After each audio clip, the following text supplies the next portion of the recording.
আজকে আমরা যাব চাঁদপুরের রাস্তা দেখতে কতটা জল বেড়েছে এবং আমরা গোসল করতে। তো আমরা ফাইনালি চাঁদপুরের রাস্তা পৌঁছে গেছি এবং আমরা জলে নামবো, দেখবো কতটা জল বেড়েছে। এই জায়গাতে কিন্তু নৌকা ছিল না, আবার নৌকা চালু হয়ে গেল। মোবাইলটা হাতে নিয়ে আমরা জলে নেমে পড়লাম। সামনে বন্ধুটাকে দেখছেন, এটা চাঁদপুর থেকে আসছে, আর একজন পিছনে বন্ধু আসছে, এটা আমরা দুজন আসলাম। এর নাম হচ্ছে ইসমাইল। আমরা প্রথম জায়গা মতন এসে না ভিজে একটা প্রথম ভিডিও বানিয়ে নিব। আর এই যে জায়গাটা দেখছেন যেখানে দাঁড়িয়ে আছি, এটা হচ্ছে বিলাইমের রাস্তা। পুরোনো দিনের এক্সপিরিয়েন্সটা আবার 2025-এ কে করেছেন অবশ্যই কমেন্টে জানাবেন।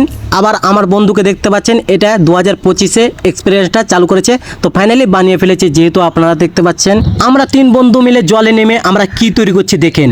এই ভটকাটা আমরা তৈরি করছি, আমি ভিডিও বানাচ্ছি, আর ওরা ভটকাটা তৈরি করছে, বানাচ্ছে। দেখবো এবার ওজন কতটা সইতে পারে। তো ফাইনালি যেহেতু আপনারা দেখতে পাচ্ছেন, একজনে আরামসে ওজনটা সইতে পারবে বোঝা যাচ্ছে, যেহেতু আপনারা দেখতে পাচ্ছেন। আমার বন্ধু চাঁদপুর থেকে গাড়ি চালিয়ে এসেছিল, অনেকটা রাস্তাতে কাদা আছে, তার জন্য কাদা ভরে গেছে।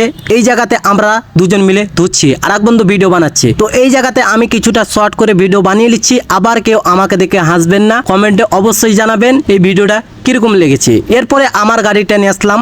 আমার গাড়িটাও অনেকটা খারাপ ছিল, তার জন্য আমার গাড়িটাও পরিষ্কার করে নিচ্ছি। ধুয়ে পরিষ্কার করে ক্লিয়ার করে আমরা এখান থেকে উঠিয়ে নিব। তো এই জায়গাতে আমরা একটা এক্সপিরিয়েন্স করব। তো আপনারা দেখে যান, কমেন্টে জানিয়ে যাবেন আমাদের ভিডিওটা কীরকম হয়েছে।